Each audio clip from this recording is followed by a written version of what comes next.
فاستعيذ بالله من الشيطان الرجيم بسم الله الرحمن الرحيم.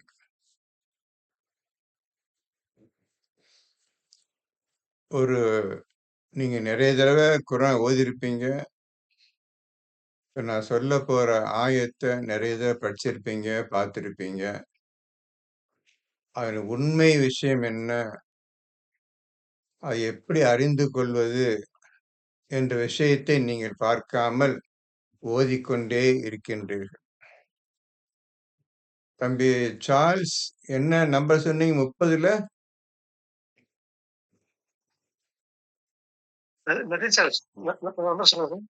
Number 30ல என்ன number சொன்னீங்க? அன்னைக்கு என்ன சந்தேகம் கேட்டீங்க? 30ல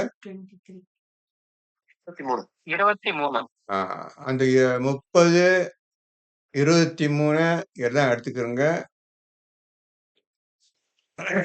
எல்லாம் எடுத்து 30, 23 எடுத்துக்கிறோங்க.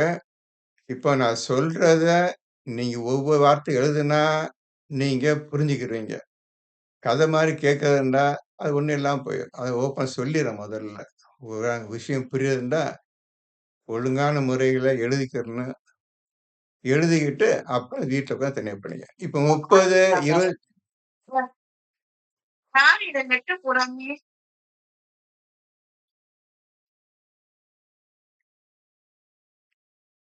30, 23 கொடுங்க.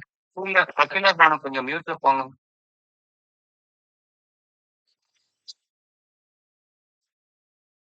படிங்கப்பா. 30, 23 படிங்க. இன்னும் இரவிலும் பகலிலும் உங்களுடைய உறக்கமும் அவன் அருளிலிருந்து நீங்கள் தேடுவதும் அவனுடைய ஆயத்துக்களினின்றும் உள்ளன. செவியுறும் சமூகத்திற்கு நிச்சயமாக இதில் ஆயத்துக்கள் இருக்கின்றன. இதுல ஏதாவது விஷயம் எல்லாம் புரிஞ்சிருச்சா? ஒண்ணுமே புரியலையா? அதுல இந்த ஆயத்தை நிறைய படிச்சிருப்பீங்க. இந்த ஆயத்துல சொல்லப்பட்ட விஷயங்களை உன்னிப்பா கவனிக்காம விட்டாச்சு. இது மட்டும் இல்ல, குர்ஆன் முழுவதும் இதான் போயிட்டு இருக்குது. இப்போ முதல்ல இரவிலும்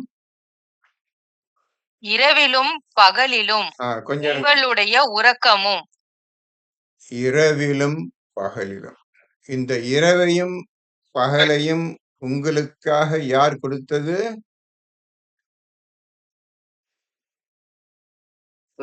அல்லாஹ். இது ரஹமத்து நிறைந்த விஷயமாகும். இரவும் பகலும் ஒவ்வொரு மனிதனுக்கும், ஒவ்வொரு பிராணிகளுக்கும், உயிருள்ள அனைத்து வஸ்துக்களுக்கும் இரவும் பகலும் முக்கியம். இந்த இரவும் பகலும் அல்லாஹ்வுடைய அருளினால், கிருபையால் உங்களுக்கு அருளப் பெற்றது. இது ரெண்டும் இல்லாமல் நீங்க உலகத்தில் வாழவே முடியாது. அப்போ இரவும் பகலும் எதை சார்ந்தது? அவனுடைய அருளுக்கும், அளவற்ற அருளாளன், நிகரற்ற அன்புடையோன்னு அவனுடைய கிருபையால் உங்களுக்கு இது கொடுக்கப்பட்டிருக்கிறது. நீங்கள் கேட்காமல், நீங்க இதை கேட்கல. என்ன இருந்தாலும் அவனுடைய அருளை அனுபவித்துக் கொண்டிருக்கின்றீர்கள். தாராளமா எந்த குறையில்லாம அனுபவித்துக் கொண்டிருக்கின்றீர்கள். அதற்கு எந்த நீங்க நன்றியும் செலுத்துவது கிடையாது. இது எப்படி உருவாகினது, யார் ஏற்படுத்தியது என்றெல்லாம் உங்களுக்கு அதை பற்றி எண்ணம் இல்லாமல் போய் கொண்டிருக்கின்றது. அப்ப அடுத்தது இரவிலும் பகலிலும் உங்களுடைய உறக்கமும். இப்போ உங்களுக்கு தூக்கம் அவசியம். எதற்கு? இளைப்பாறுவதற்கு. உங்களுக்கு தூக்கம் அவசியம், இளைப்பாறுவது. தூங்குவதற்கு சில நேரங்கள் தூங்குவதற்காக, நெடுநேரம் தூங்குறதுக்கு கிடையாது. அதே போல் உங்களுக்கு அந்த இளைப்பாறுவதற்கும் சிறிது நேரம்தான். ஆகவே ஆண்டவன் உங்களுக்கு இந்த இரவையும் பகலையும் உங்களுக்காக கொடுத்து, அதன் மூலமாக இரவின் மூலமாக தூக்கத்தையும் உங்களுக்கு தந்திருக்கின்றான். அந்த சிறிய தூக்கம் தான் உங்களுக்கு பெரிய பலனை அளிக்கக்கூடியது. அதிகமான தூக்கம் உங்களை எந்த வசதி இல்லாமல் அவங்க அழித்து விடுகிறது அதிகமான தூக்கம். இது புதிய விஷயம் உங்களுக்கு சொல்லுகின்றேன். சிறிது தூக்கம் மட்டும்தான் உண்மையான மூமின்களுக்கு தேவை. அதை வைத்துதான் அவன் எல்லா காரியங்களையும் செய்தாக வேண்டும். சிறிய தூக்கமும் சிறிது இளைப்பாறுதலும். இப்ப இந்த விஷயத்தை தூக்கம், இளைப்பாறுதல் இதை பற்றி உங்களுக்கு தனியா பேசுகின்றேன். அது தனி விஷயம் அது. இப்ப இந்த ஆயத்து வந்ததுல சொல்றேன். இப்போ உங்களுக்கு தூக்கத்தையும் உங்களுக்கு கொடுத்தது யார்? இந்த தூக்கத்தை உங்களுக்கு கொடுத்தது யார்? இப்பேற்பட்ட தூக்கத்தை உங்களுக்கு கொடுத்தது யார்? மனிதன் சந்தோஷம் வாழ்வதற்கு கொடுத்தது யார்?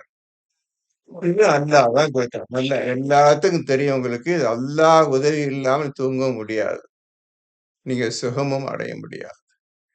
இப்போ இரவு, பகல் உறக்கம். அடுத்தது என்ன போட்டிருக்குது?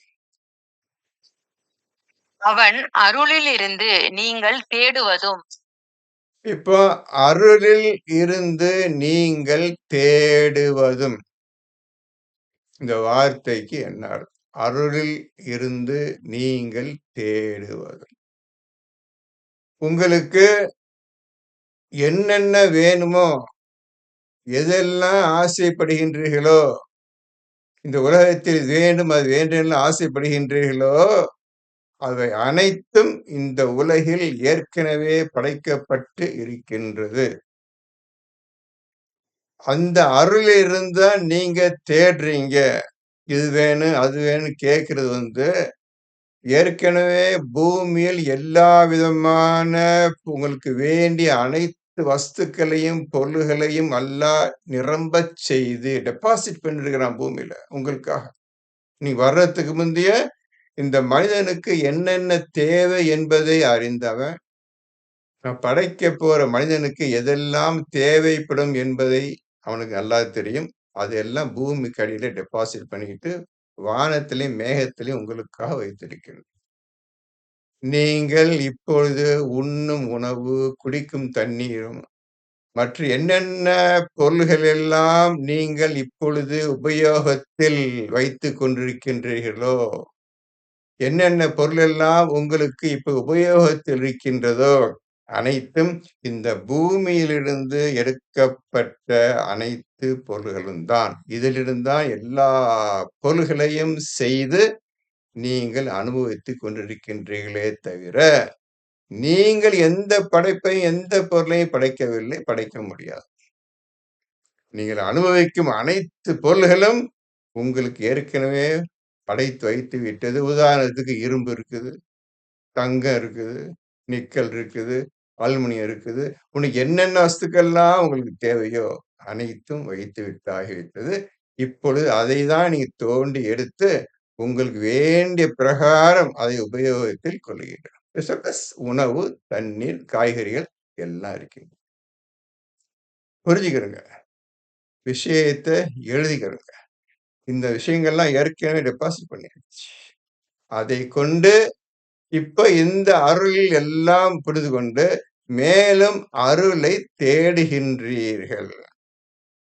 இப்ப இந்த அருளை மேற்கொண்டு அருள் வேணும் என்றால் நீங்கள் அல்லாஹ்வின் பக்கம் முழுமையாக சார்ந்திருந்தால்தான் மேற்கொண்டு அருளை நீங்கள் அடைய முடியும்.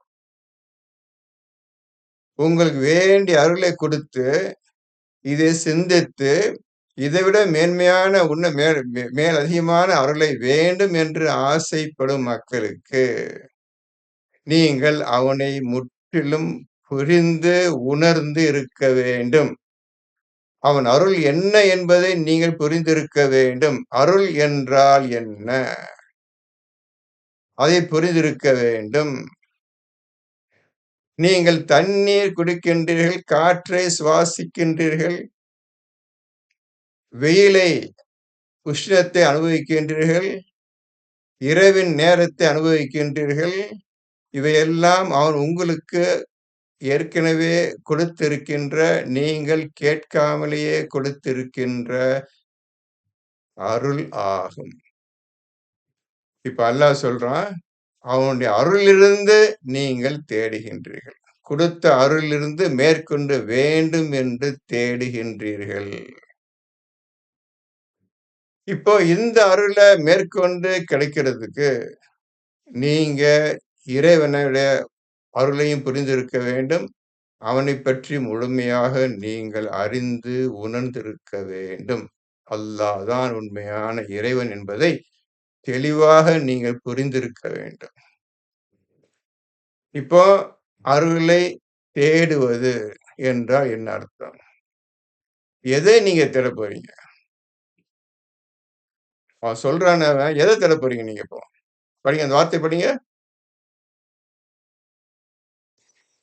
அவன் அருளிலிருந்து நீங்கள் தேடுவதும். ம். அவன் அருளில் இருந்து. இப்ப அருள்ல தான் எல்லோரும் இருக்கின்றோம். அருளில் இருந்து நீங்கள் தேடுவதும். இன்னைக்கு சாப்பாட்டுக்கு அரிசி, நாளைக்கு அரிசி வேணும். உதாரணத்துக்கு சொல்றேன். தண்ணீர் குடிக்கிறீங்க, நாளைக்கு வேணும். சாயங்காலம் வேணும். எப்போதும் தண்ணீர் வேணும். எப்போதும் உணவு வேண்டும். அவன் அருள்ல தெரிஞ்சு சாப்பாடெல்லாம், உணவெல்லாம் அவனுடைய அருள் அது. அருளை தேடுகின்றீர்கள். இப்பொழுது அல்லாஹ் சொல்லுகின்றான், என்னை பற்றி புரியாமல் என் அருளை நீ அறிந்து கொள்ள முடியாது. என்னவென்று உன்னால் விவரிக்க முடியாது. அர்த்தம் கொள்ள முடியாது. புரிந்து கொள்ள முடியாது. என்னை தெரிந்து கொண்டால் தான் நான் எப்படிப்பட்ட ரஹ்மான், ரஹீம் சொல்றேன்னு, இது ரஹ்மான்டா என்ன? ரஹீம்டா என்ன? என்பதை நீ அறிந்து கொள்ளாமல் மேற்கொண்டு உனக்கு கிடைக்காது. காரணம், நீ உண்மையான மூமினாக இருந்தால் உனக்கு கிடைக்கும். உண்மையான மூமின் எப்படி இருப்பான் என்றால், அவனுடைய வாழ்க்கை முதல் தரமான வாழ்க்கை எதில் ஆரம்பிக்கும் என்றால், நன்றாக புரிந்து கொள்ளுங்கள். 2வது சூராவில் 3வது ஆயத். எழுதிக்கிருங்க. 2வது சூராவுல 3வது ஆயத். என்ன போட்டிருக்குது?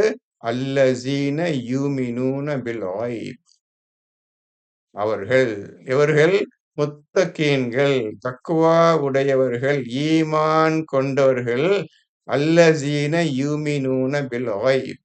மறைவானவற்றின் மீது இத்தகையோர் நம்பிக்கை கொள்வார்கள்.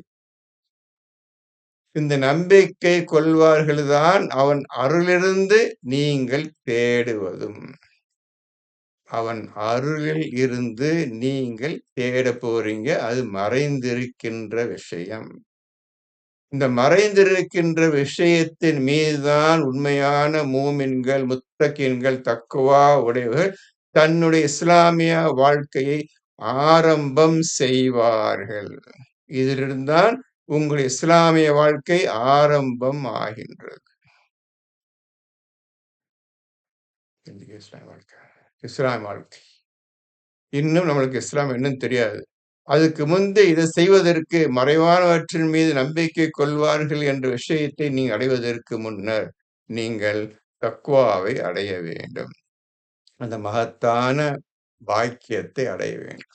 அந்த தக்வா உடையவர்களுக்கு தான் இந்த புத்தகம், இந்த குர்ஆன் வழிகாட்டி என்று அவன் சொல்லுகின்றான். முத்தகீன்களுக்கு வழிகாட்டி என்று 2:2 சொல்லுகின்றான். இப்ப அந்த முத்தகீன்களுக்கு என்ன வழிகாட்டுது? அவங்க செய்ற முதல் வேலை, அல்லஸீன யூமினூன பில் காய்ப். மறைவானவற்றின் மீது நம்பிக்கை கொள்வார்கள். அவன் அருளிலிருந்து நீங்கள் தேடுவது. எப்படி குர்ஆன ஓதணும், எப்படி எந்த விஷயத்தை எப்படி கொண்டு வரணும், எந்த ஆயத்தோட எதை இணைச்சு ஒழுங்கா கொண்டு வந்து சந்தேகம் இல்லாமல் ஒழுங்கான அர்த்தத்தை எடுக்க வேண்டும் என்ற விஷயத்தை நீ நன்றாக புரிந்து கொள்ள வேண்டும். இந்த விஷயம் புரியாமல் குர்ஆன் ஓத முடியாது. ஒரு குர்ஆன் ஒரு ஆயத்தை எடுத்துக்கொண்டால், இந்த ஆயத்தில் சொல்லப்பட்டிருக்கின்ற அனைத்து விஷயங்களையும் உள்ளே எடுக்கணும். எடுக்கிறதுக்கு நீங்க 10 வருஷமாவது குர்ஆன் ஒழுங்கா ஓதியிருக்கணும். இப்ப நான் சொல்றேனே, இந்த மாரி ஓதியிருக்கணும். இப்படி ஓதியிருந்தா தான் நீ குர்ஆன நீங்க புரிஞ்சு கொள்ள முடியும். அதுக்கப்புறம் பின்பற்றுறது அடுத்த விஷயம் அது. இப்போ அவன் அருளிலிருந்து நீங்கள் தேடுவதும். அல்லாஹ் சொல்லிட்டான், நீங்க குர்ஆனை ஓதி, விஷயத்த புரிஞ்சு, அது சொல்லியபடி நடந்தால், அதுக்கப்புறம் ஜிக்ரை கொண்டு நீங்கள் அருளை தேட வேண்டும். ஜிக்ர் இல்லாமல் நீங்கள் அருளை தேட முடியாது. அந்த ஜிக்ர் செய்வதற்கு தான் நீங்க தக்வா என்ற விஷயத்தை அடைந்திருக்க வேண்டும். 2:2 படியும் 2:21 படியும் 47:17 படியும் நீங்கள் தக்வா என்ற டிகிரி அந்த இத அடைஞ்சிருக்கணும். இப்போ தக்வாவே என்னவென்று தெரியாதவங்களுக்கு எதுவுமே புரியாது. எந்த விஷயமே இந்த குர்ஆன் எதுவுமே தெரியாது. இந்த குர்ஆனில் சொல்லப்பட்ட அனைத்து விஷயங்களும் மறைவான விஷயங்கள். எந்த விஷயத்துக்கும் அர்த்தம் கிடையாது. விளக்கம் கிடையாது. நீங்க சொல்லவும் முடியாது. டிரான்ஸ்லேஷன் கிடையாது. மொழிபெயர்ப்பும் கிடையாது. எந்த அல்லாஹ் சொல்லுகின்ற ஞானம் நிறைந்த வாக்கியத்திற்கும், ஞானம் நிறைந்த சொல் இதற்கு டிரான்ஸ்லேஷன் கிடையாது. மற்றபடி நீங்க ரொட்டீன் லாங்குவேஜ் வழக்கமா பேசிக்கிறீங்கல்ல, அதுக்கு மட்டும் தான் நீங்க மொழிபெயர்ப்பு செய்ய முடியுமே தவிர, குர்ஆனுக்கு எக்காலத்திலும் நீங்க மொழிபெயர்ப்பு செய்ய முடியாது. அதற்கு தேவையான விஷயம் ஜிக்ர் வேண்டும். ஜிக்ர் இல்லாமல் முடியாது. இப்பொழுது இப்போ 30:30ல 23 முடிஞ்சிருச்சா? இன்னும் இருக்குதா? இப்போ இந்த ஆயத்துல பிரகாரம் என்ன செய்ய வேண்டும் என்று இப்ப நாம சொல்லப் போறோம். எப்படி அருளில் இருந்து நீங்க தேடணும். தேடுவதற்கு நீங்க செய்யக்கூடிய காரியம் என்னவென்று தான் இப்பொழுது நான் பார்க்க போகிறேன். நிறைய இத எல்லாம் படிச்சுட்டீங்க. நிறைய இத சொல்லியாச்சு நானு. இப்பொழுது எப்படி ஓதுகின்ற முறை அந்த எந்த ஆயத்தோட எந்த ஆயத்த கனெக்ஷன் பண்ணணும்? எந்த ஆயத்திலிருந்து எப்படி அர்த்தத்த எடுக்கணும்? நீங்கள் செய்யக்கூடிய காரியம் என்ன? இவையெல்லாம் இப்ப நம்ம பார்க்க போறோம். இப்போ அருளில் இருந்து மேற்கொண்டு அருளை நீங்கள் தேடப் போகின்றீர்கள். இந்த குர்ஆனுக்கு ஒவ்வொரு ஆயத்துக்கும் எண்ண முடியாத அளவு கணக்கிலா அர்த்தங்கள், விளக்கங்கள் வந்து கொண்டே இருக்கும்னு சொல்லிட்டான். திஸ் இஸ் கலிமா தய்யிப். ஞானம் நிறைந்த தூய்மையான கலிமா இது. தூய்மையான வாக்கியம். அர்த்தங்கள் வந்து கொண்டே இருக்கும் ஒவ்வொரு ஆயத்துக்கும். இப்பொழுது நீங்க எடுக்க வேண்டியது 62 62 எடுங்க. சூரா நம்பர் 62 அதுல 9வது ஆயத்த படிங்க.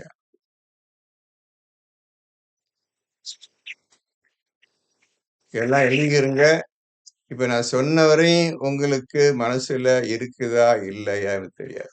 இவ்வளவு தூரம் பேசுனேனே, உங்கள்ட்ட எவ்வளவு தூரம் நீங்க மனசுல கிராஸ்ப் பண்ணிக்கிறீங்கன்னு எனக்கு தெரியாது.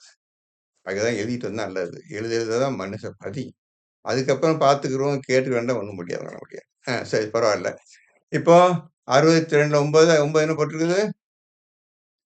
நம்பிக்கை கொண்டவர்களே, ஜும்மாவுடைய நாளில் ஸலாத்துக்காக நீங்கள் அழைக்கப்பட்டால், வியாபாரத்தை விட்டுவிட்டு அல்லாவை ஜிக்ர் செய்ய விரைந்து செல்லுங்கள். இப்போ நீங்கள் அறிபவர்களாக இருப்பின், இதுவே உங்களுக்கு மிக மேலான நன்மை உடையதாகும். 9ல நிறைய தடவ உங்களுக்கு ஓதி காட்டியிருக்கிறேன். ஓதியிருக்கிறீங்க. அது உண்மையான அர்த்தங்கள், விளக்கங்கள் பற்றி நீங்கள் சிந்திக்கவும் இல்ல. மேற்கொண்டு என்ன சொல்லப்பட்டிருக்கிறது என்பதை செய்யவும் முடியாத நிலையில் இருக்கின்றீர்கள். ஜும்மா நம்பிக்கை கொண்டவர்களேன்னு கூப்பிடுறோம். எல்லாரும் இல்ல. யார் கூப்பிடுறோம்? ஈமான் கொண்டவர்கள். அந்த ஈமான் கொண்டவர்கள் எப்படி இருப்பார்கள் என்றால், முதலில் தன்னை தூய்மைப்படுத்திக் கொள்வார்கள் இறைவன் கிருபையால். இறைவன் தான் அல்லாஹ் தான் அவரை தூய்மைப்படுத்துவான். அக்கார்டிங் டு 47:9 அக்கார்டிங் 479 449 நினைக்கிறேன். 449 பிரகாரம் அல்லாஹ் தான் உங்களை தூய்மைப்படுத்துவான். இந்த தூய்மையான பிறகுதான் நீங்கள் ஈமான் கொள்ள வேண்டும். ஈமான் கொண்டவர்களாக ஆகின்றீர்கள். அக்கார்டிங் டு 58:22 58:22 பிரகாரம் நீங்கள் ஈமான் கொண்டவர்களாக அல்லாஹ் உங்களுடைய இருதயத்தில் எழுதிவிட்டான். இது ஏற்கனவே எழுத சொல்லிட்டான். இப்ப இந்த ஈமான் கொண்டவர்களேன்னு சொல்லிதான் கூப்பிடுறான் 62:9ல. மத்த யாரையும் கூப்பிடல. இந்த மாதிரி ஈமான் கொண்டவர்களை கூப்பிடுறான். அவங்களாலதான் இந்த வேலையை செய்ய முடியும். மத்தவங்க யாரையும் கூப்பிடலப்பா, நம்மளை கூப்பிடல. அதை புரிஞ்சுக்கிறோங்க. குரான் அதான் போட்டிருக்குது. இதை அடையிறதுக்கு என்ன செய்ய வேண்டும், என்ன வழி, அதுதான் பேசிட்டு இருக்கிறோம். இந்த மாதிரி சொல்லியிருக்கிறான எப்பொழுது கடைபிடிக்கிறது, செயல்படுத்துறது. இப்போ ஈமான் கொண்டவர்களே, அப்புறம் ஜும்மா உடைய நாளில் எழுதிக்கிறங்க. முதல்ல ஈமான் கொண்டவர்களே சொன்னல, அதுக்கு 58:22. இப்போ ஜும்மாவுடைய நாள். ஜும்மா, இந்த ஜும்மா என்ற வார்த்தைக்கு அர்த்தம் என்றால் ஒரு பொது கூட்டம், பப்ளிக் மீட்டிங். அவ்வளவுதான். பெருசா ஒண்ணு நினைச்சு பாருங்க. இதுக்கு நீங்க தேவையெல்லாம் வெள்ளிக்கிழமை போட்டிருக்காதீங்க. அதுக்கு இது சம்பந்தம் இல்லை. அது வேற மக்களுடைய பேச்சு, செயல். நமக்குடைய செயல் ஜும்ஆ. எது? கூட்டம், ஒரு மீட்டிங். இதை எழுதிக்கிறங்க. ஜும்மா என்றால் பொது கூட்டம் அல்லது மீட்டிங், அல்லது மக்களை அழைக்கின்றார் ஒரு விஷயத்தை பேசுவதற்காக. ஜும்மா உடைய நாளில். இப்போ இன்னைக்கு நம்மளுக்கு ஜும்மா ஞாயிற்றுக்கிழமை. நம்முடைய ஜும்மாவுடைய நாள். எல்லோரும் இன்னைக்கு ஒரு கூட்டத்தை உட்கார்ந்து கேட்டுருக்கிறோம். புரிஞ்சுக்கோங்க. பெரிய கஷ்டம்லாம் ஒன்றும் கிடையாது. இந்த வெள்ளிக்கிழமை போட்டதெல்லாம் நம்மளுக்கு குர்ஆன் விரோதிகளால் ஏற்படுத்தப்பட்ட அந்த வேலை. அது மறந்துடுங்க. இப்ப குர்ஆன் ஓதிட்டு இருக்கிறோம். குர்ஆன் சொல்லப்பட்ட விஷயம் ஒழுங்கா புரிஞ்சுக்கிறோம். அதுக்கப்புறம் தெரியும் நாம் எடுத்துக்கொண்ட வழி சரியான வழிதான். இது கிழமையோ டேஸே குறிக்காது. இன்னைக்கு நம்முடைய ஜும்மாவுடைய நாள் ஞாயிற்றுக்கிழமை. காலை 10 மணிக்கு நம்முடைய ஜும்மாவுடைய நாள். ஜும்மாவுடைய நாளில் சலாத்துக்கு அழைக்கப்பட்டால், சலாத், இந்த இடத்துல சலாத் என்பது எழுதுகிற குர்ஆன் பயான். குர்ஆன் பயானுக்கு அழைக்கப்பட்டால் ஒரு பொது கூட்டம் நடக்கின்றது. ஈமான் கொண்டவர்களே, ஒரு பொது கூட்டத்தில் நபி பேசுகிறார். இந்த இடத்தில் பேசுகிறார். ஆகவே உங்களை அழைக்கின்றார். எதற்கு அழைக்கின்றார்? இந்த குர்ஆனை பற்றி உங்களுக்கு சொல்வதற்காக, பிரசங்கம் பண்ணுவதற்காக, பிரச்சாரம் பண்ணுவதற்காக, குர்ஆன் பயான் செய்வதற்காக உங்களுக்கு அழைப்பு விடுக்கின்றார். இந்த இடத்துல சலாத் என்பது குர்ஆன் பயானுக்காக நிலையும் அர்த்தம். குர்ஆன் பயானுக்காக ஈமான் கொண்டவர்கள் அந்த நாளில், எந்த குறிப்பிட்ட நாளில் அழைக்கப்படும் பொழுது, அழைக்கப்பட்டால், இப்ப அல்லாஹ் சொல்கிறான், வியாபாரத்தை விட்டுவிட்டு, நீங்கள் செய்து கொண்டிருக்கும் பிசினஸ், வியாபாரம், எந்த தொழிலோ விட்டுவிட்டு ஜிக்ருக்கு விரைந்து செல்லுங்கள். அப்படிதானே போட்டிருக்குது. ஒழுங்கா பார்த்துட்டே வாங்க. கேட்ட டக்குன்னு சொல்லிடுங்க. குர்ஆன் என்ன போட்டிருக்கேன்னு டக்குன்னு சொல்லிடுங்க. பார்த்துட்டு கூர்மையை கவனிச்சுட்டு வாங்க. முக்கியமான விஷயம். நம்ம வாழ்க்கையை இப்பதான் ஆரம்பம் ஆக போகுது. குர்ஆன் ஓது முறையும் எல்லாம் செய்ய ஓதுற முறைதான் இப்ப சொல்லிட்டு ஆண்டவன். அதான் உங்களுக்கு பேசிட்டு இருக்கிறேன். வியாபாரத்தை விட்டுவிட்டு ஜிக்ரு செய்வதற்காக விரைந்து செல்லுங்கள். இப்போ நீங்கள் தெரிந்து கொள்ளக்கூடிய விஷயம் என்னவென்றால், முதல் வரியில் அல்லாஹ் என்ன சொல்லுகின்றான்? ஈமான் கொண்டவர்களே, ஜும்மா உடைய நாளில் சலாத்துக்கு அழைக்கப்பட்டால், இப்பதான் கூப்பிடுறாங்க, ரசூல் அழைக்கின்றார். சரியா? இந்த முதல் வரியில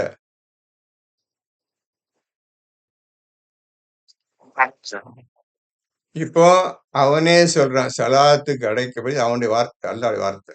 நல்லா புரியும். சொன்ன உடனே அடுத்த விஷயம் என்ன முடிவு கேட்டா, வியாபாரத்தை விட்டுவிட்டு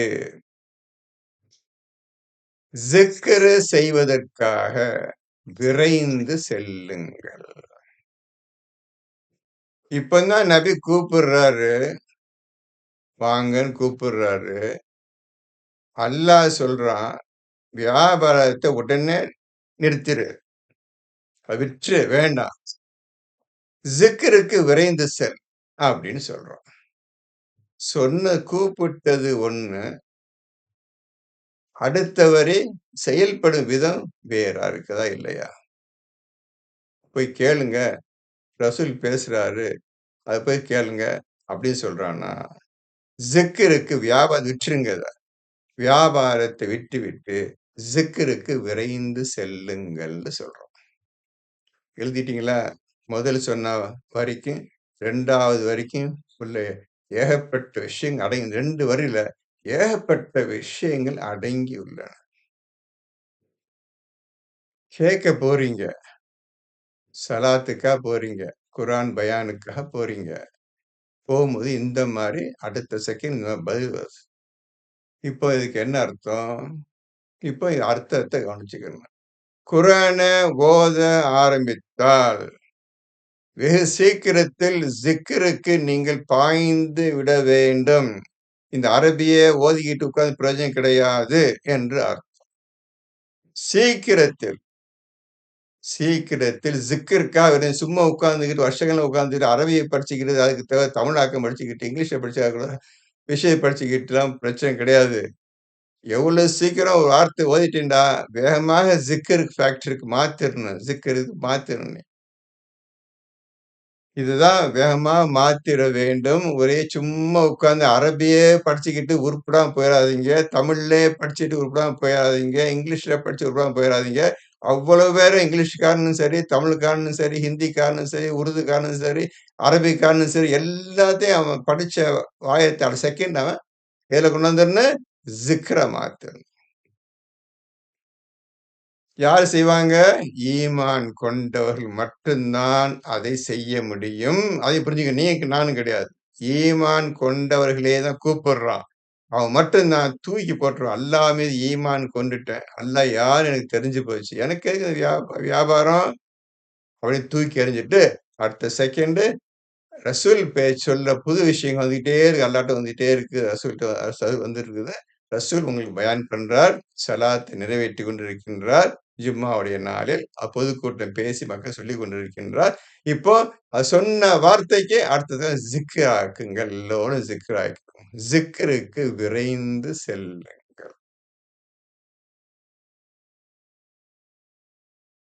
இப்போ நான் சொல்லுவது உங்களுக்கு எந்த வகையிலே நீங்கள் புரிந்து கொண்டீர்கள், எந்த வகையில் உங்களுக்கு புரியாமல் இருக்கின்றது என்று எனக்கு தெரியாது. இருந்தாலும் நான் யூடியூப்ல போடுறேன், ஒழுங்கா நிறுத்தி நிதானம் உட்கார்ந்து கேட்டுக்கொண்டு எழுதி கொண்டு இப்போ உங்க வாழ்க்கையை இஸ்லாமிய வாழ்க்கை வர்றதுக்கு, குர்ஆனை புரிஞ்சுக்கிறதுக்காக வாழ்க்கை இன்று முதல் தான் நீங்கள் ஆரம்பம் செய்ய போகின்றீர்கள்.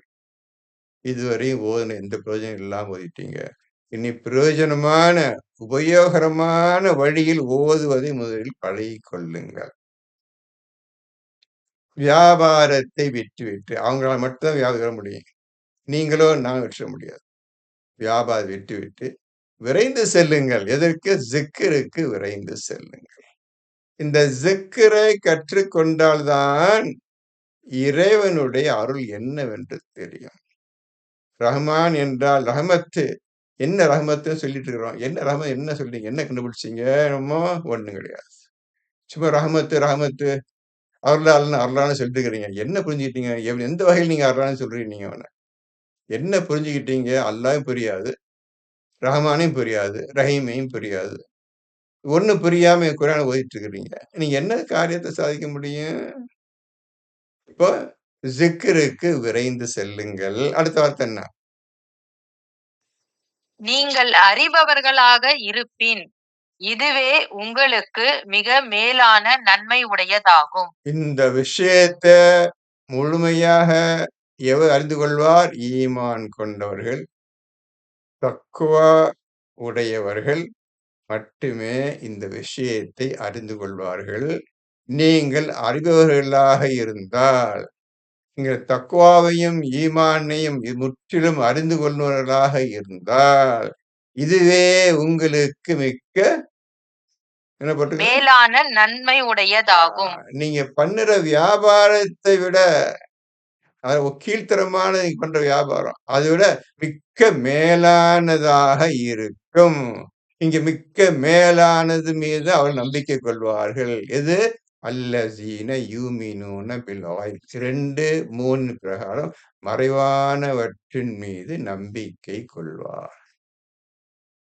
இந்த மறைவான விஷயத்தை யார் கேட்கின்றார்களோ, உண்மையிலே ஈமான் கொண்டு கேட்கின்றார்களோ, அவர்களுக்கு அல்லாஹ் இந்த மறைவான விஷயத்தை கற்றுக் கொடுப்பான். இந்த மறைவான விஷயத்தை சொல்லித் தருவான். அவர்கள் மட்டும்தான் அந்த விஷயத்தை எடுத்துக்கொண்டு வாழ்வார்கள். இப்பொழுது நீங்கள் உபயோகப்படுத்திக் கொண்டிருக்கின்றீர்களே காற்று, தண்ணி, வெளிச்சம், தண்ணி எல்லாம் இதெல்லாம் உங்களுக்கு ரொம்ப கீழே இறங்கிரும். அது ஒரு மேன்மையான விளக்கத்துக்கும் மேன்மையான வாழ்க்கைக்கும் நீங்கள் சென்று விடுவீர்கள். இறைவனுடைய ஏற்கனவே கொடுத்த பரக்கத், அவன் கொடுத்த அருள்ல வாழ்ந்துட்டு இருக்கிறீங்க. அவன் கொடுத்த பொருள்ல வாழ்ந்துட்டு இருக்கிறீங்க. அவன் கொடுத்த ரஹமத்துல வாழ்ந்துட்டு இருக்கிறீங்க. இதெல்லாம் போக இதை விட மேலானது ஆகும். எப்போ இந்த வியாபாரம் பண்ணிட்டு இருக்கிறீங்க வேண்டாம். நீங்க எதையெல்லாம் விரும்புங்களா இந்த உலகத்து வேண்டாம். மறைஞ்சிருக்கிற விஷயத்தின் மீது நம்பிக்கை கொள்ளுங்கள். இதுதான் நீங்க செய்யக்கூடிய முதல் காரியம். ஈமான் கொண்ட பிறகு அந்த ஈமான் கொண்டவர்கள் தான் அல்லாஹ் உங்களை அழைக்கிறான். என்ன அழைக்கிறான்? முற்றிலும் இஸ்லாத்தில் நுழைந்து விடுங்கள் என்று அழைக்கின்றான். இதன் பின்னர் தான் உங்களுக்கு இந்த வேலையெல்லாம் ஆரம்பம். எது ஆரம்பிக்கிறது? இந்த மறைவான விஷயத்தின் மீது நம்பிக்கை கொள்ள இதன் பின்னர் தான் ஆரம்பமாயிற்று. இந்த விஷயத்தை எடுத்தெடுப்பிலே செஞ்சிட முடியாது. செய்துவிட முடியாது. இன்று வரை யாரும் செய்ததும் கிடையாது. அதை பற்றி நினைத்ததே கிடையாது. அதை பற்றி படித்ததே கிடையாது. அதான் உண்மையான விஷயம். இப்ப சொல்லுங்க. இப்போ ஜிக்ரு எவ்வளவு மேன்மையானது. இந்த ஜிக்ர் நமக்கு என்னவென்று தெரியாது. நீங்க என்னைக்கு முத்தகீன் தக்வா உடையவர்களாக ஆகின்றீர்களோ அன்றுதான் இந்த ஜிக்ர் ஃபேக்டர் உங்களுக்கு என்னவென்று தெரியும். அதை வைத்துக் கொண்டுதான் நீங்கள் என்ன செய்ய போறீங்க? மறைவானவற்றின் நம்பிக்கை கொள்ள போறீங்க. இறைவனும் உங்களுக்கு அதை அறிவித்து தருவான், கற்றுத் தருவான். இந்த வழியிலே வாழ்க்கை அமைத்துக்கொள். இதுதான் வாழ்க்கை. இதுதான் உன்னதமான முதல் தரமான வேலை. எது? மறைவானவற்றின் மீது நம்பிக்கை கொள்வதுதான் முதல் சிறந்த மேன்மையான செயலாகும். இந்த விஷயத்தில் முதல் இறங்கணும். இறங்குறதுக்கு ஏற்கனவே சொல்லிட்டேன். முத்தகீனாகணும். அதுக்கு முன்னால ஈமான் கொண்டவர்கள் ஆகணும். அதுக்கு முன்னால தூய்மை உடையவர்களாக நீங்கள் ஆக வேண்டும். இந்த 3ஐயும் அவன்தான் உங்களுக்கு நிறைவேற்றி தருவானே தவிர, நீங்களாக நான் தூய்மை ஆயிட்டேன்னு சொல்ல முடியாது. நான் அல்லாஹ்வுக்கு பயபக்தி அடைந்துட்டு இருக்கேன்னு சொல்ல முடியாது.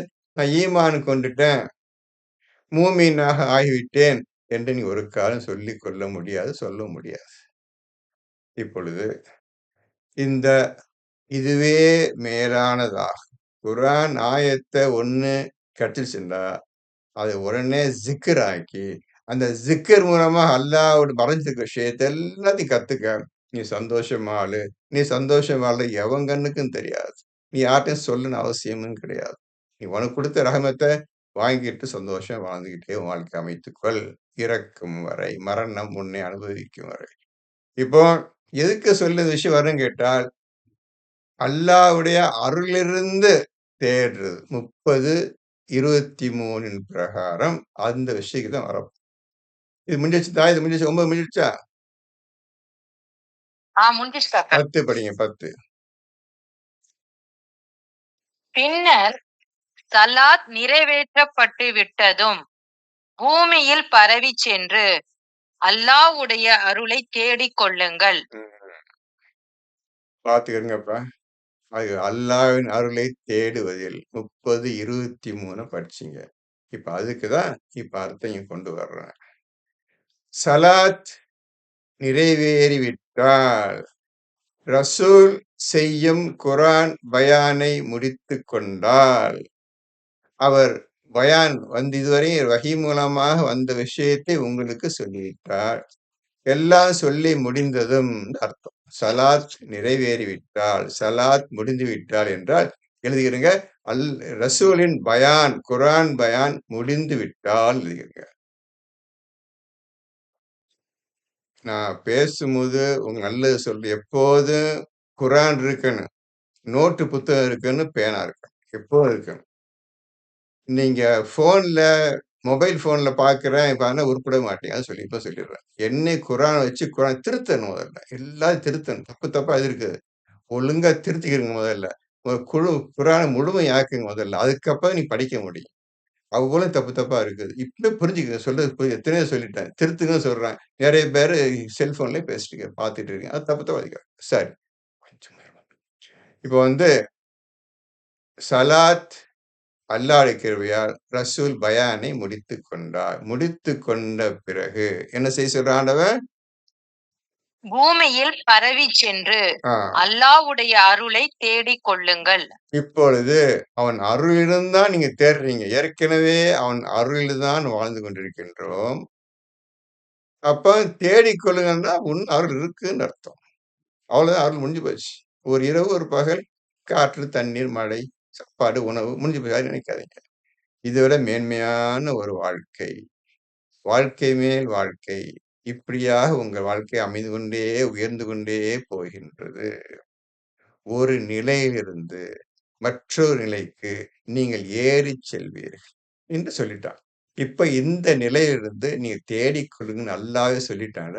இது அது கிடைச்ச பிறகு உங்களுக்கு தெரியும். ஆஹா! இது சாதாரண இதுதான். இதை விட மேன்மையான அல்லாஹ் அடைஞ்சிட்டோம்னு உங்களுக்கு தெரியும். இத அந்த அருள அடைஞ்சிட்டான். இப்பொழுது பூமியில் பரவிச் சென்று, இப்போ வியாபாரம் போயிருச்சு, எல்லாம் போயிருச்சு. இப்போ நீங்க கிளம்புறீங்க. பூமியில் பரவிச் சென்று அல்லாஹ்வின் அருளை தேடிக்கொள்ளுங்கள்ல. ஆமா காக்கா.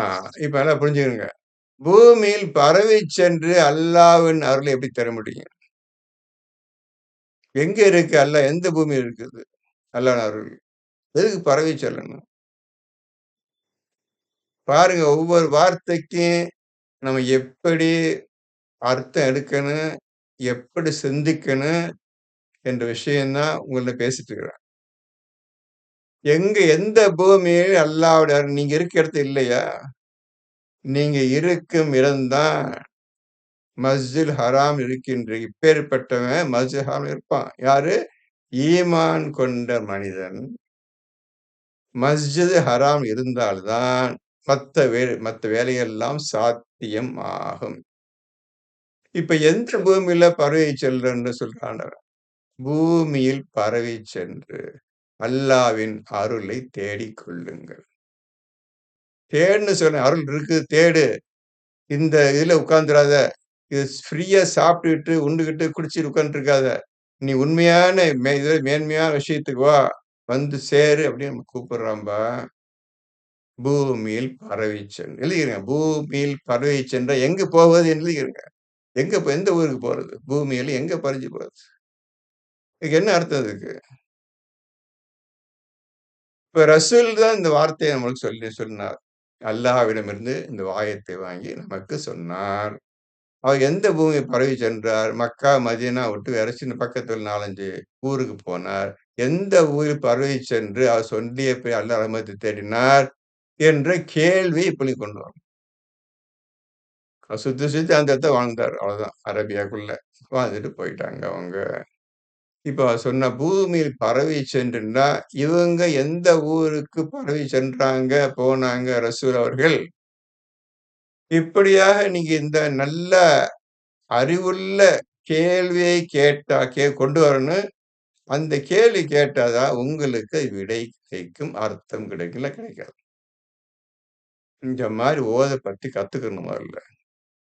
இப்போ எல்லாம் தப்பு தப்பா பேசினதையும், எழுதினதையும் பற்றி மக்கள் எல்லாம் செஞ்சுட்டு இருக்காங்க. இப்ப நான் உங்க டோட்டலா மாத்திட்டேன் அத. இது ஜும்மான்னா என்ன? ஸலாத்துன்னா என்ன? ஜிக்ர்னா என்ன? வியாபாரம்னா என்ன?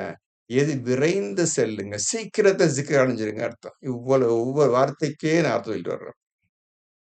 இப்ப நீங்க எல்லாம் எழுதிட்டு இருப்பீங்கன்னு நெனைக்கிறேன். எழுதவங்க நல்லது உங்களுக்கு. அவன் தான் சொல்றான், "அல்லமல் பில் கலமி அல்லம இன்சான மாலம் யஅலம்." எழுதுகோலைக் கொண்டும் கற்றுக் கொடுத்தான். எதற்கு? அறிவு வளர்றதுக்கு, மனதாம் இருப்பதற்கும், மேற்கொண்டு புரிவதற்காக எழுதுகோலை எழுதுங்க. மேலும் மனிதன் அறியாதவற்றையெல்லாம் கற்றுக் கொடுத்தான். யாரு கற்றுத் தருவான்? மனிதன். எந்த மனிதன்? எந்த மனிதனுக்கு அறியாதவன் கற்றுத் தருவான்? ஈமான் கொண்ட மனிதன் நம்ம அர்த்தம் எடுக்கணும். இப்ப மனிதன் தான் சொல்லிட்டான். ஈமான் சொல்லணும்னு உடனே மாத்தி பல வகையில யோசிக்க வேண்டாம். ஈமான் கொண்ட மனிதனுக்கு அல்லாஹ் கற்றுத் தருவேன்னு சொல்றான். உனக்கு தமிழ்ல கற்றுத் தருவான். அப்போ நல்லா புரிஞ்சுக்கோங்க. மனிதன் அறியாதவற்றையெல்லாம் கற்றுத் தருகிறேன்னு சொல்றான். இப்போ நல்லா புரிஞ்சுக்கிறங்க. அப்ப எவ்வளவு விஷயம் இருக்குதுன்னு பார்த்துக்கங்க. என்ன விஷயங்கள்லாம் இருக்குதுன்னு பார்த்துக்கங்க. எண்ண முடியாத விஷயம்பா. அவ்வளவு ஞானம் நிறைந்த விஷயம்பா அவ்வளவும்.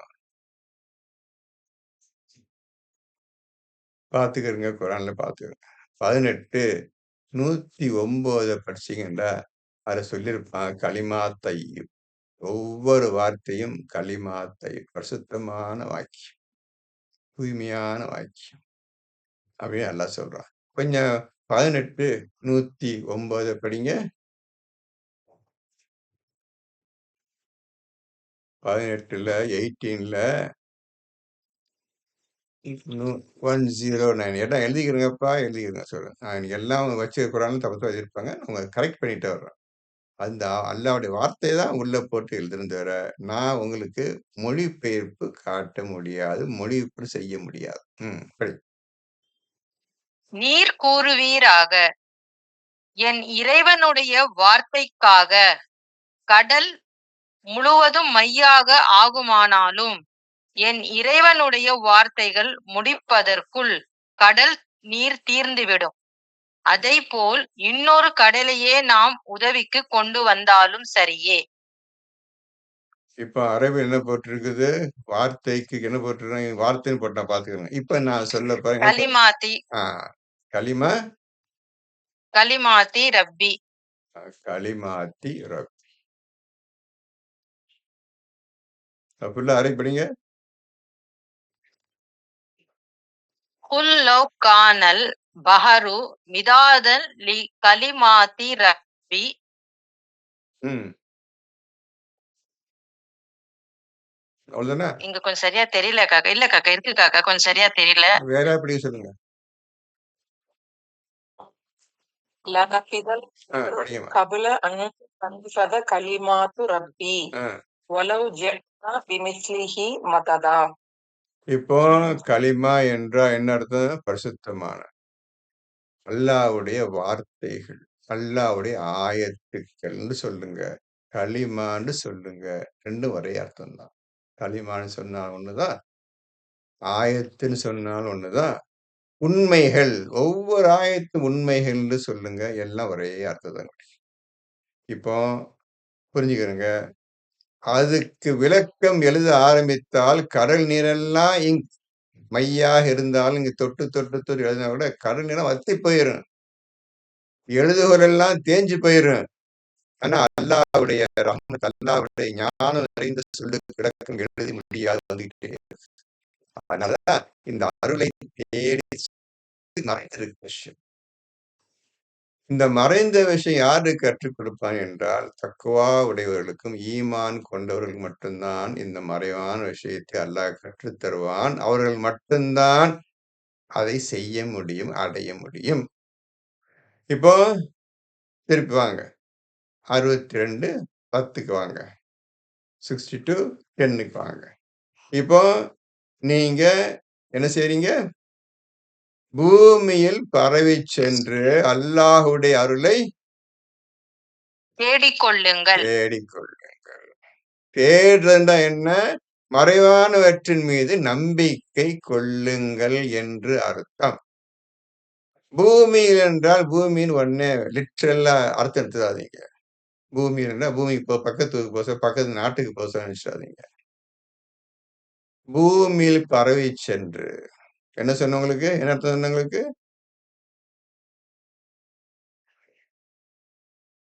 தெரியல. வந்துட்டீங்க. பரவிச் சென்று. இப்போ நீங்க ஈமான் கொண்டவர்கள் ஆன பிறகு, இருந்த இடத்துல உட்கார்ந்து கொண்டு அனைத்தையும் அடைய வேண்டும். இருந்த இடத்துல உட்கார்ந்து கொண்டு தானே அவர்கள் தூய்மை அடைந்து ஈமான் கொண்டவர்களாக ஆகிய பின்னர், அல்லாஹ் ஈமான் கொண்டவர்களை பார்த்து இவ்வாறு சொல்லுகின்றான். இப்ப நிறைய இத ஓதியிருப்பீங்க. ஒரு ஆயத் சொல்றேன். நாம் முந்தைய மக்களை, முந்தைய கவுமுகளை, முந்தைய அநியாயம் செய்துண்ட மக்களை எவ்வாறு அழித்திருக்கிறோம், எவ்வாறு அழித்தோம் என்பதை நீர் பார்க்கவில்லையான்னு நிறைய ஆயத்து வருது இல்லையா? ஆமா காக்கா. ஆ. அப்போ படிச்சீங்க. எந்த பூமியில போய் எந்த ஊரை, எந்த மக்கள பார்க்க 5000, 6000 வருஷம் ஆச்சு நூஹுடைய கூட்டத்த அழித்து. மண்ணோடு மண்ணா போய் எல்லாம் முடிஞ்சிருச்சு கதை. அந்த இடத்துல பெரும் பெரும் பில்டிங் எல்லாம் கட்டி வந்துருச்சு இப்போ. எந்த ஊர்ல போய் பரவிச் சென்று நாம் முந்தியவர்களை எவ்வாறு அழித்தோம் என்பதை நீங்கள் பார்க்கவில்லையான்னு கேட்கிறானே. நிறைய பார்க்கவில்லையா? பார்க்கலன்னு கேட்கிறானே. எத நீங்க போய் பார்த்தீங்க? அப்ப ஏன் படிச்சீங்க? படிச்சுட்டு என்ன செய்றீங்க? அப்ப என்ன செய்யணும் அதுக்கு? அப்படியா யோசிச்சீங்களா? இந்த மாரி சொல்ட்டானே, எந்த ஊருக்கு போறதா? அல்லது இதுக்கு அர்த்தம் வேறயா? அப்படிலாம் பார்க்கணும். நீங்க படிக்கிறீங்க ஒவ்வொரு வார்த்தையும், எந்த வார்த்தைக்கும் அது சொல்லப்பட்ட அர்த்தம் கிடையாது. அது முதல்ல புரிஞ்சுக்கணும் முதல்ல நீங்க. நீங்க படிக்கிறீங்களே, அது அர்த்தம் கிடையாது.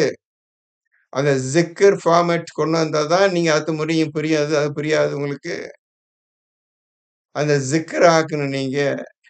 ஒவ்வொரு ஆயத்த நீ ஸிக்ர் ஃபார்மேட்ல கொண்டு வரணும்.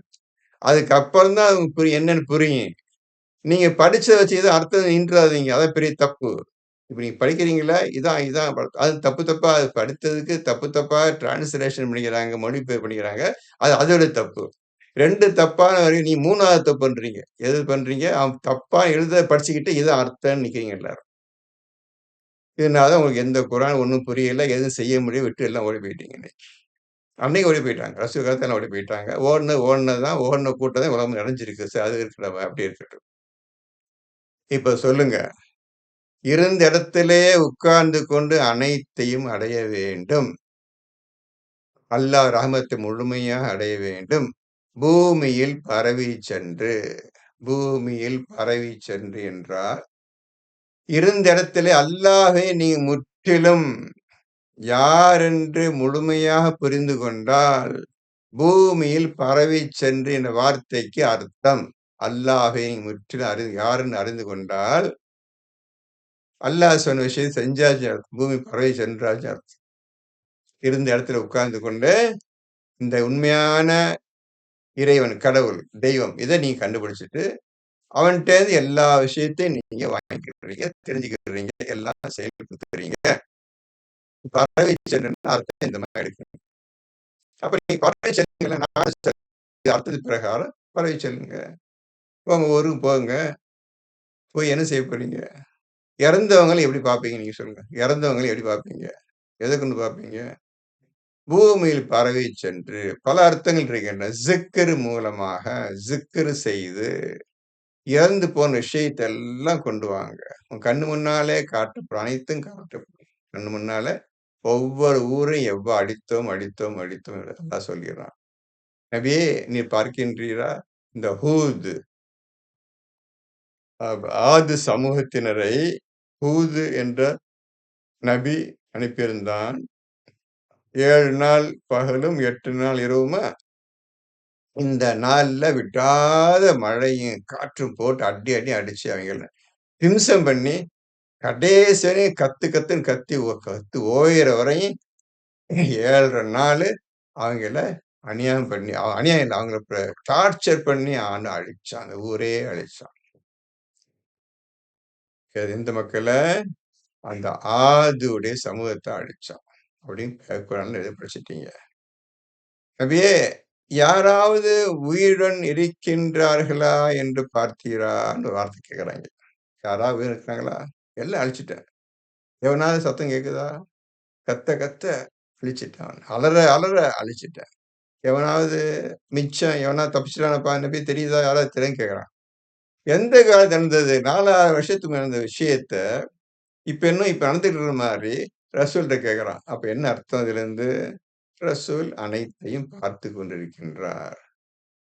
அந்த ஹூத் நபியின் கூ கூட்டத்தினர், அந்த ஆது சமூகத்தினரை அழித்ததை முழுமையாக ரசூல் கண்ணால பார்த்து விட்டார். உட்கார்ந்திருந்த இடத்திலேயே, இருந்த இடத்திலேயே, வீட்டிலேயே உட்கார்ந்து அவ்வனைத்தையும் அல்லாஹ் காட்டிட்டான். இவருடைய ஈமான் உறுதி கொள்ளும்படி, மேற்கொண்டு உறுதியா இருப்பதற்காக அந்த சரித்திரங்களை அல்லாஹ் ரசூலுக்கு காட்டினான். இதுதான் ரசூல் செய்யணும். இப்போ நம்ம ரசூலை பின்பற்ற என்ன செய்யணும்? தெரியாது. ரசூல பின்பற்றுங்க சொல்லிட்டான். அவர் பார்த்த மாரி நீங்களும் பாருங்க.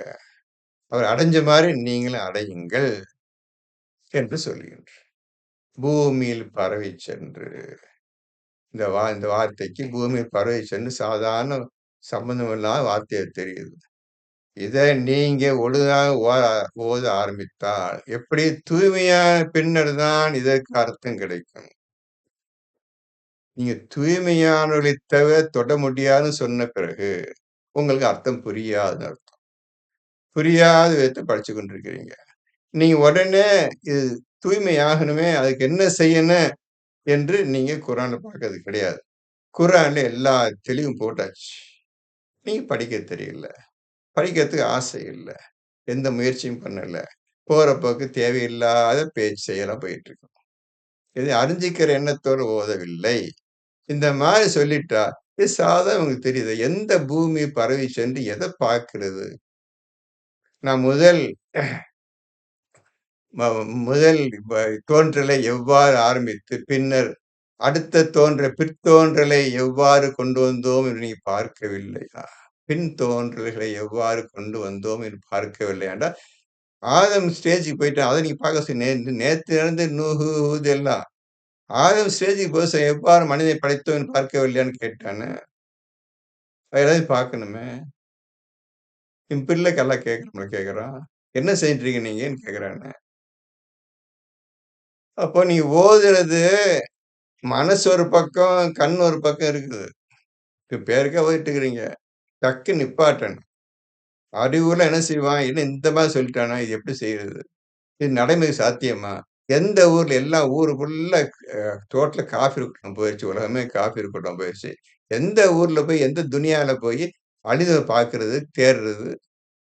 எங்க போய் பரவி சென்று எங்க பரவி சென்று அல்லாஹ் ரஹ்மத்து உன்ட்ட இல்லையா? வெளிய இருக்கா ரஹ்மத்து?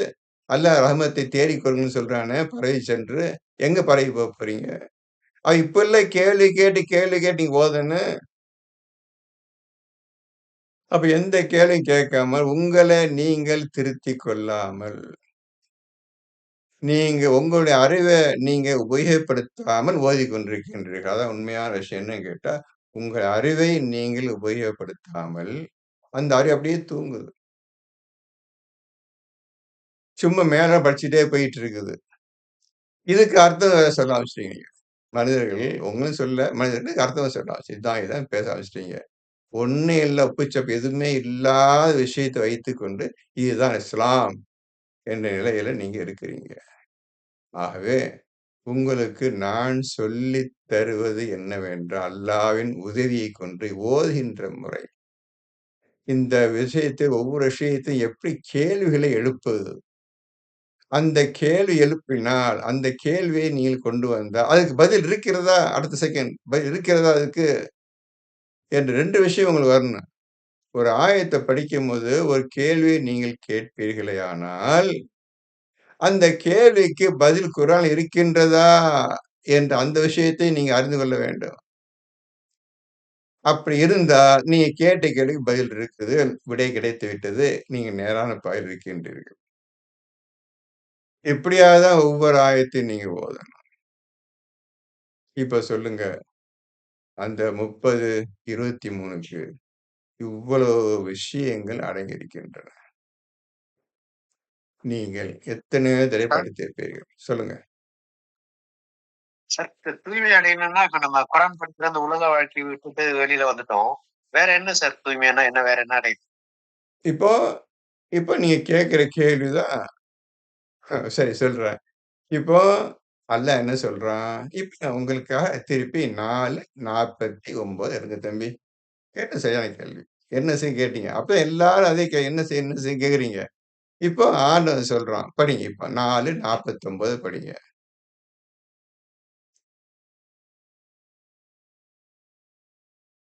எடுத்துட்டீங்களா எடுத்துட்டீங்களா? இப்ப சார்லஸ் ஒரு கேள்வி கேட்டாரு. சரியான கேள்வி. என்ன செய்ய தெரியலையே.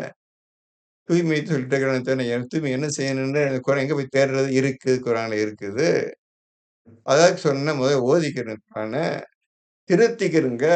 தப்பு தப்பா உள்ள ஒழுங்கா மாற்றிக்கொண்டு, தூய்மையான குரான் ஆக்கிக்கிறங்க. இப்போ படிக்க ஆரம்பிங்க. அப்படி செய்வதற்கு 10 வருஷமாவது ஆகும்ன்னு சொல்லிட்டே வர்றான். 10 வருஷமாவது ஆகும் இந்த குரான் என்னவென்று புரிந்து கொள்வதற்கே 10 வருஷம் ஆகும். இப்ப படிங்கப்பா. 4 தங்களை யாரா படியா? படிங்க மேடம், படிங்க மேடம். ஆ. படிங்கம்மா. தங் தங்களைத் தாங்களே பரிசுத்தமானவர்கள் என்பவர்களை நீர் பார்க்கவில்லையா? அவர்கள் கூறுவதைப் போல் அல்ல. அல்லாஹ் தான் நாடியவர்களை பரிசுத்தமாக்குவான். இது விஷயத்தில் எவரும் ஓர் அணு அளவும் அநியாயம் செய்யப்பட மாட்டார்கள். இப்போ கேட்டீங்க கேள்வி. என்ன செய்ய கேட்டீங்க.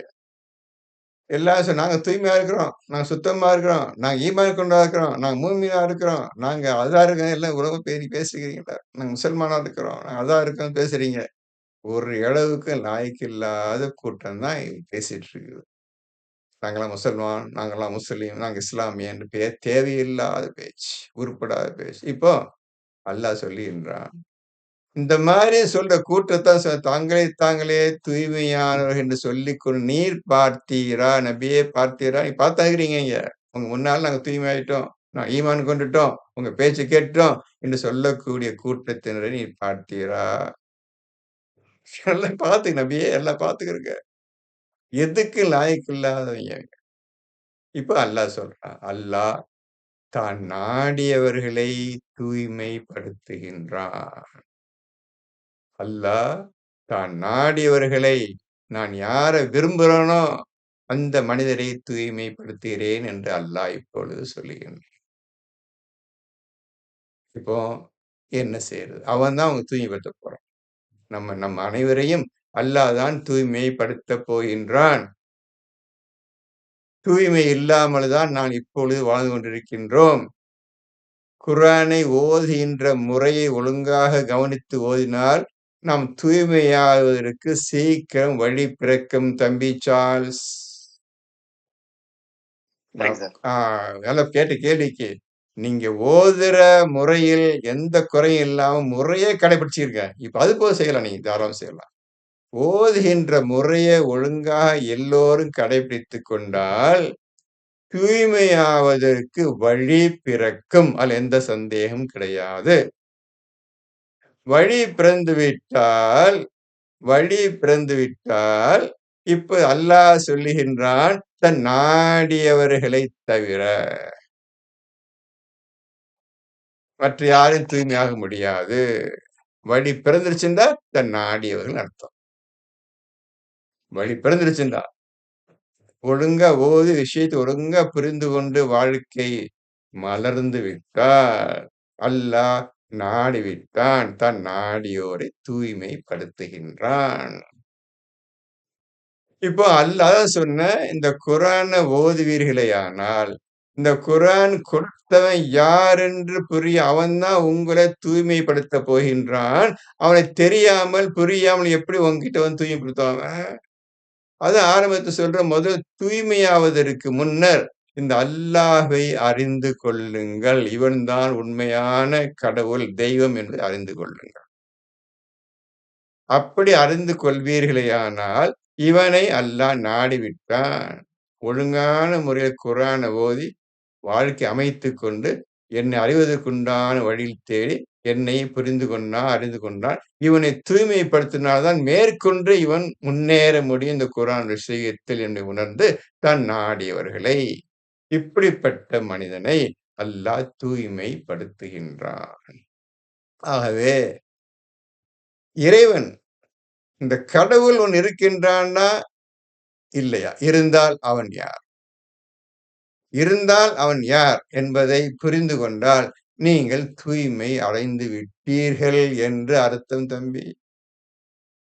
இவன்தான் கடவுள் என்று சந்தேகமில்லாமல் நீங்கள் அறிந்து கொண்டால், புரிந்து கொண்டால், எந்த சந்தேகம் கிடையாது. இவனைத் தவிர யாருங்க? உண்மையிலே குர்ஆன் சொல்லப்பட்ட இந்த அல்லாஹ் என்று கூறுகின்ற இவன்தான் இறைவன், காட். இவன்தான் ரப் என்று நீங்கள் உண்மையிலே அறிந்து கொண்டால், நீங்கள் உண்மையிலே அறிந்து கொண்டீர்கள் என்று அல்லாஹ்வுக்கு தெரியும். அப்படிப்பட்ட மனிதரை அல்லாஹ் அப்படி நாடி இவன் நாடியவர்கள் என்ற லிஸ்ட்ல வர்றாங்க. தான் நாடியவரை அல்லாஹ் தூய்மைப்படுத்துகின்றான். ஆரம்பத்திலே சொல்லிக் கொண்டு வருகின்றேன். இந்த குர்ஆனை புரிந்து கொள்வதற்கும், அறிந்து கொள்வதற்கும், அதை பின்பற்றி நடப்பதற்கும் நீங்க அல்லாஹ்வை அறிந்தும், புரிந்தும், தெரிந்தும், விளங்கியும் இருக்க வேண்டும். இது இல்லாமல் வாழ்க்கை இஸ்லாம் வாழ்க்கை கிடையாது. அல்லாஹ்வை அறிந்து கொள்ள முடியாது. இப்போ அல்லாஹ்வை அறிந்து கொள்வதற்கு ஏற்கனவே அதே சொல்லிட்டேன். உங்களை பற்றி முழுமையா சிந்திக்க வேண்டும். இப்ப கேட்டீங்க கேள்வியே தூய்மை என்ன கேட்டீங்களே, முதலில் உங்களை பற்றி புரிந்து கொள்ளுங்கள். உங்கள் பட நோன்பு நோற்றது தூய்மை. என்ன தம்பி? நீங்கள் நோன்பு நோக்கிறீர்களானால் தூய்மையுடையவர்கள் ஆகலாம்.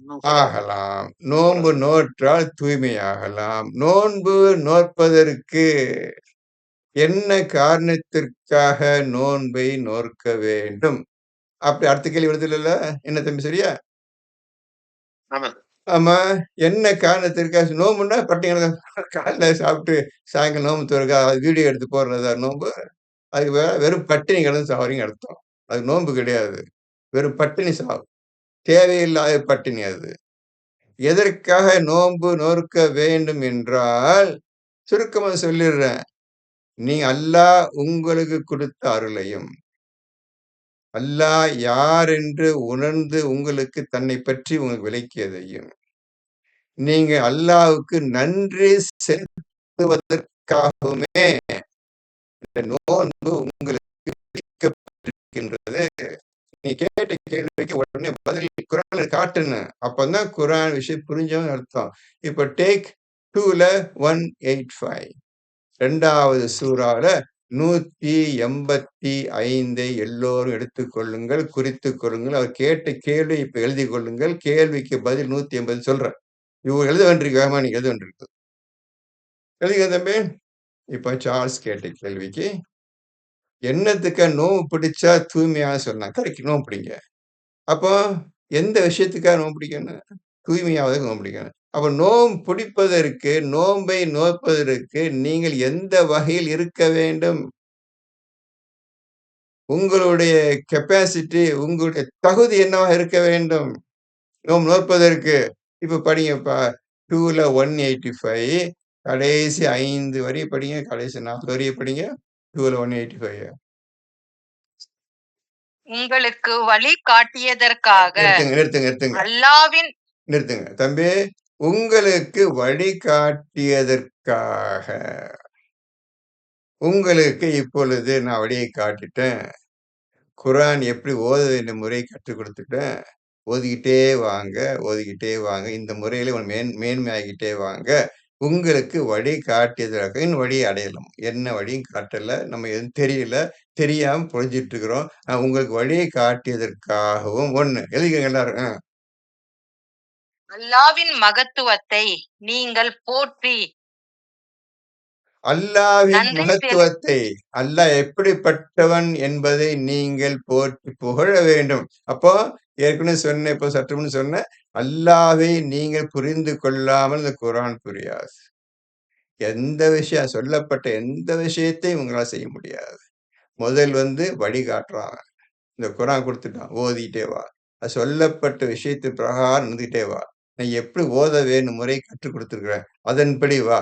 அந்த வழிகாட்டுவதற்காகவும், அல்லாஹ்வை போற்றி, அல்லாஹ்வை நீங்க புகழ்ந்து தஸ்பீஹ் செய்வதற்காக போற்றி, அப்புறம் நன்றி செலுத்தாகவுமே நன்றி செலுத்துவதற்காகவுமே என்ன செய்யணும்? நோன்பு நோற்க வேண்டும்.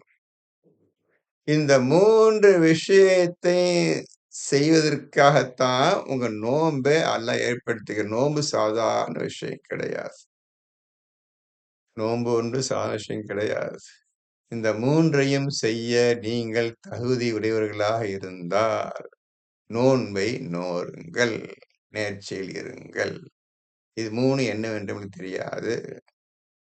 இப்படி செய்தால் நீங்கள் என்ன ஆகலாம்? இப்ப சார்ல்ஸ் சொன்ன மாரி தூய்மை ஆகலாம். நான் தூய்மையாக போறேன்னு சொல்லிட்டு வெறும் பட்டினி கிடக்காதீங்க. அவங்க எந்த உதவியும் செய்யாது. எந்த பிரயோஜனம் கிடையாது. செய்யறதுக்கு முந்து கேள்வி கேளுங்க. வெறும் பட்டினி கிடந்தா தூய்மையாக முடியுமா? ஒரு செகண்ட்ல ஆயிரலாமா இப்போ? அப்ப எத்தனை நோன்பு பிடிக்குன்னு அடுத்த கேள்வி அது வருதுல்ல. என்ன சார்ல்ஸ் இது என்ன? நோன்புன்னு சொல்லிட்டா எத்தனை கேள்வி பிடிக்கும்? எத்தனை நோன்பு பிடிக்கும்னு? அப்படி ஒரு கேள்வி வருதா இல்லையா? ஒரு வருஷத்துல 2 மாதம் தொடர்ந்து நோன்பு நோக்கின்னு சொல்றாங்க. ஒரு ஆ, வருஷம். இப்போ நீங்க வந்து இப்ப அவுட் ஆஃப் சப்ஜெக்ட் வெளிய போயிட்டீங்க நீங்க. இருந்தாலும் சொல்லிடுறேன். 2 மாதங்கள் தொடர்ந்து நோன்பு. எதற்காக நோன்பு? 2 விஷயத்த தான் நீங்க நோன்ப தொடர்ந்து 2 அது தண்டனை அது. இது 2ம் தண்டனை. நல்லா புரிஞ்சுக்கங்க.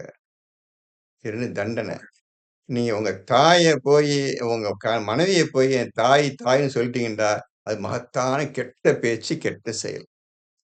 ஒரு கால் அப்படி பேசிட்டா, என் மனைவி என் தாயை போன்றவள்னு சொல்லிட்டீங்கடா, அந்த மாரி அசிங்கமான வார்த்தையும் கிடையாது. அப்படி சொல்வீர்களேயானால், இந்த பாவத்திற்காக நீங்க தொடர்ச்சியா 2 மாதங்கள் நோன்பு நோற்க வேண்டும். இது 1 விஷயம். சரியா சார்ல்ஸு?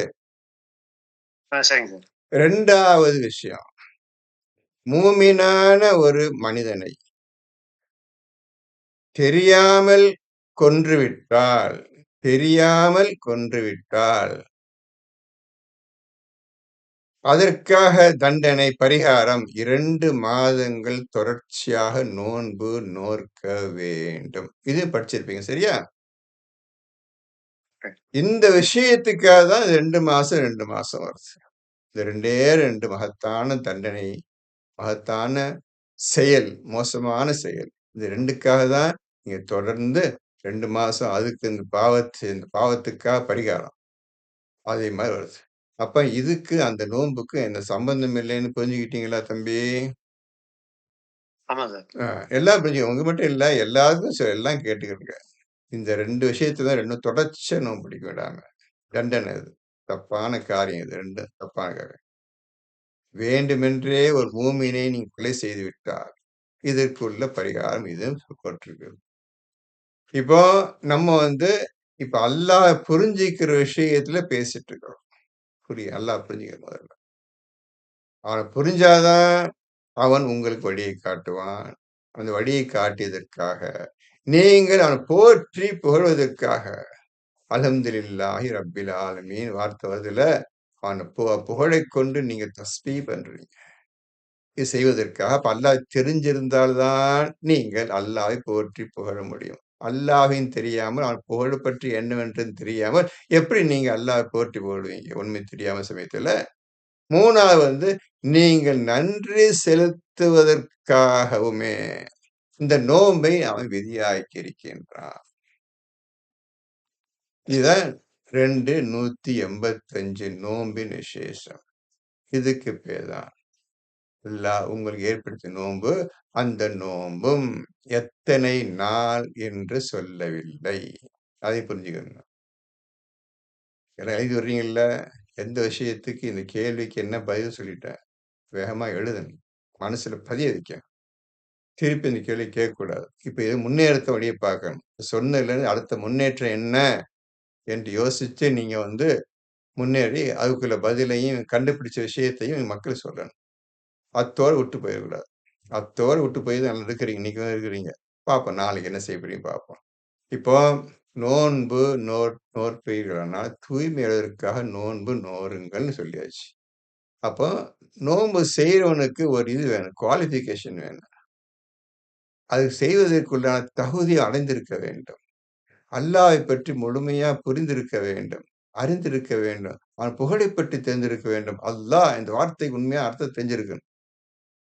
இவ்வளவு விஷயம் இருக்குது நோன்பு பிடிக்கிறதுக்கு. நீங்க சாதா பட்டியம் 30 நாள் பட்டினி இருக்கிறாங்களே, இதுக்கு நம்மளுக்கு குரான் ஒரு சம்மந்தமே கிடையாது. அவங்க செயல் பண்ணிட்டு போகட்டும். அத பத்தி கவலை இல்ல.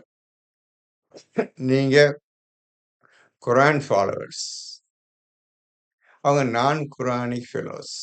அவங்களுக்கு உங்களுக்கு எந்த சம்மந்தம் கிடையாது. ஆகவே நீங்க குரான ஓதி என்ன போட்டிருக்குன்னு கண்ணால பார்த்துக்கிட்டே வர்றீங்க. உண்மையான விஷயம் என்னவென்று தெரிந்து கொள்ளுங்கள். இப்பொழுது புரிந்திருப்பீர்கள். அல்லாவின் அருளிலிருந்து தேடிக் கொள்ளுங்கள். ஆக எங்கேயும் போக தேவையில்ல. இருந்த இடத்துல உட்கார்ந்தே அல்லாஹ்வின் அருள், பரக்கத்து, நேமத்து எல்லாமே உங்களுக்கு வந்து மலக்குகள் வந்து இறங்கி உங்க வீட்டுக்கு வந்து தருவார்கள்னு சொல்லியாச்சு. பறந்து விரிந்து செல்ல என்றால், இந்த குரானை பற்றி முழுமையாக விஷயத்தை புரிந்து கொண்டு, இந்த அகிலங்களுக்கெல்லாம் அல்லாஹ் இந்த குரானை அருளை கொடுத்திருக்கின்றான். இது அகிலத்தாருக்கெல்லாம் ஒரு ஸிக்ர் ஆகும் என்று ஆண்டவன் சொல்லியிருக்கின்றான். ஏதாவது தெரியுமா உங்களுக்கு?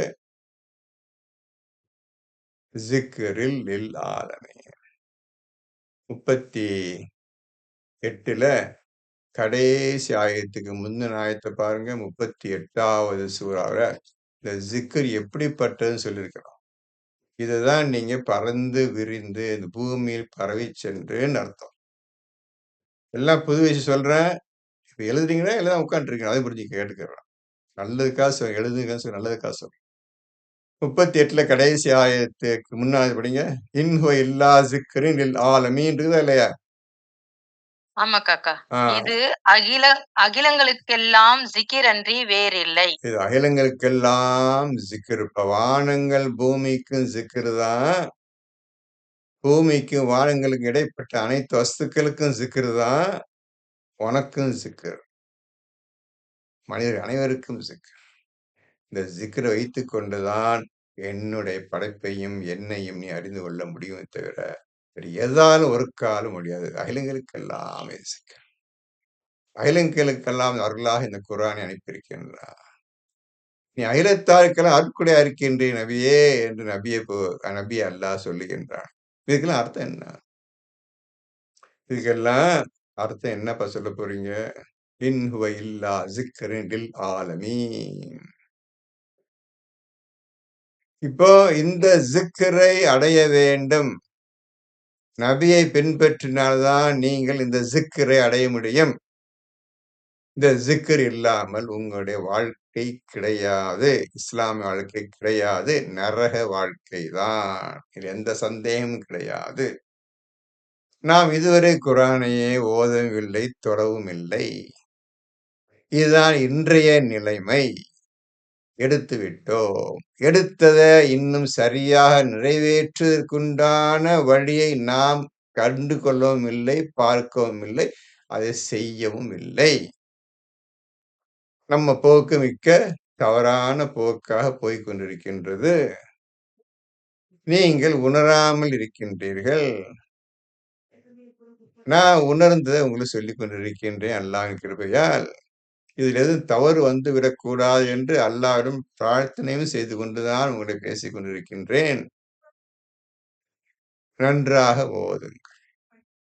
இப்பொழுது உங்களுக்கு அந்த 30ல 23 அந்த ஒரு வார்த்தைக்கு 2 வார்த்தைக்கு இவ்வளோ விஷயங்கள் சொல்ல வேண்டும்.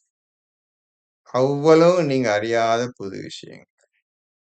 இந்த கேள்விய போன வாரம் நண்பர் தம்பி சலாத் இவரு சார்லஸ் கேட்டாரு. அவருக்கு சொல்லிவிட்டேன். இருப்பினும் உங்களுக்கு சொல்லணும்ல. மக்கள் அனைவருக்கும் பயான் உள்ள அவனுக்கும் சொல்லணும்ல. யாரையும் விட்டுறக்கூடாதுல்ல. அதுக்காக உங்களுக்காக இந்த நேரத்தை அதைவிட அவர் சொன்னதை விட மிக்க அதிகமான விஷயத்தை கொண்டு உங்களுக்கு நான் இதை பூர்த்தியாக்கி வைக்கின்றேன். இப்பொழுது ஓத பழகுங்கள். ஓத ஆரம்பியுங்கள்.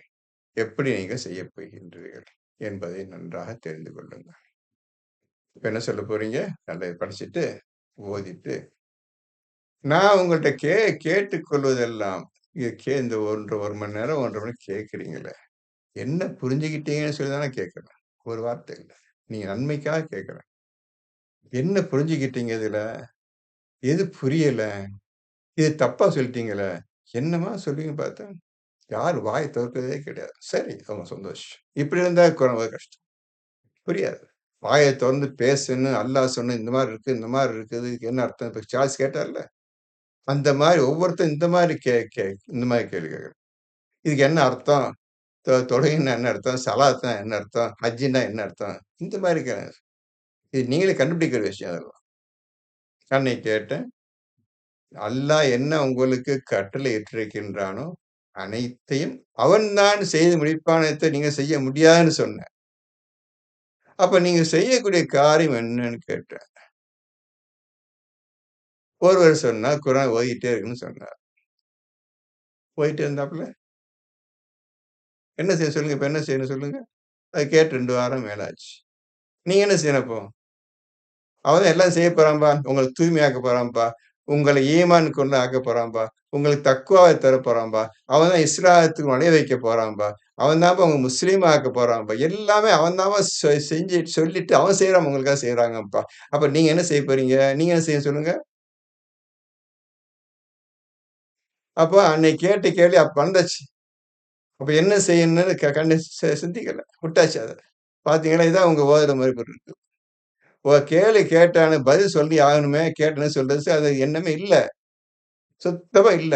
அப்போ விளையாட்டு வேடிக்கைக்காக இது குர்ஆனை ஓதிக் கொண்டிருக்கின்றீர்களே தவிர, உண்மையான விஷயத்தை அறிந்து கொள்ள வேண்டும் என்ற ஆசை இல்லை. கேட்டு 2 வாரம் ஆச்சு. அந்த கேள்வி கேட்டு. நீங்க என்ன செய்யணும்னு கேட்டேன். ஒருத்தன் பதில். காரணம் குர்ஆனை ஓதவில்லை என்றார். பாத்தீங்களா? அவங்க நிலைமைய பாத்தீங்களா இப்ப நீங்க? எதுக்கும் பதில் சொல்ல மாட்டீங்க நீங்க. கேட்கிறதோட சரி, இருந்தாலும் சொல்லிட்டு இருக்கிறேன்ப்பா. நான் சொல்லிக்கிட்டே இருக்கேன் கவலைப்படாதீங்க. எல்லாம் சொல்லிட்டே இருக்கிறேன். இப்போ இன்னைக்கு சொன்ன விஷயம், அவ்வளவு புது விஷயம். இன்னையோட மறந்து போயிரும். அவ்வளவு முடிஞ்சு போச்சு. இப்போ இதுவரை இப்போ உங்களுக்கு பெரிய விஷயத்த ஒரு சப்ஜெக்ட் மட்டும் எடுத்து ஒரே ஒரு வரிக்காக இவ்வளவு விஷயம் 1 மணி நேரம் மேல பேசியாச்சு. இப்படிதான் ஒவ்வொரு ஆயத்த எடுத்தீங்கன்னா, ஒரு நாள் முழுமையும் உட்கார்ந்துரணும். அந்த ஆயத்து என்ன சொல்லப்பட்டிருக்கிறது? நாம் என்ன புரிந்து கொண்டோம்? மேற்கொண்டு என்ன செய்ய வேண்டும்? இதற்காக வேறு ஆயத்துக்கள் என்ன சப்போர்ட்டிங் ஆயத்து என்ன இருக்குது? அப்படின்னு சொல்லி கேட்ட கேள்விக்கு ஒழுங்கான பதிலை அடைந்து ஓத வேண்டுமே தவிர, சும்மா ஓதிட்டு இருந்து பிரயோஜனம் கிடையாது. உங்களுக்கு திருப்பி சொல்லிட்டேன்.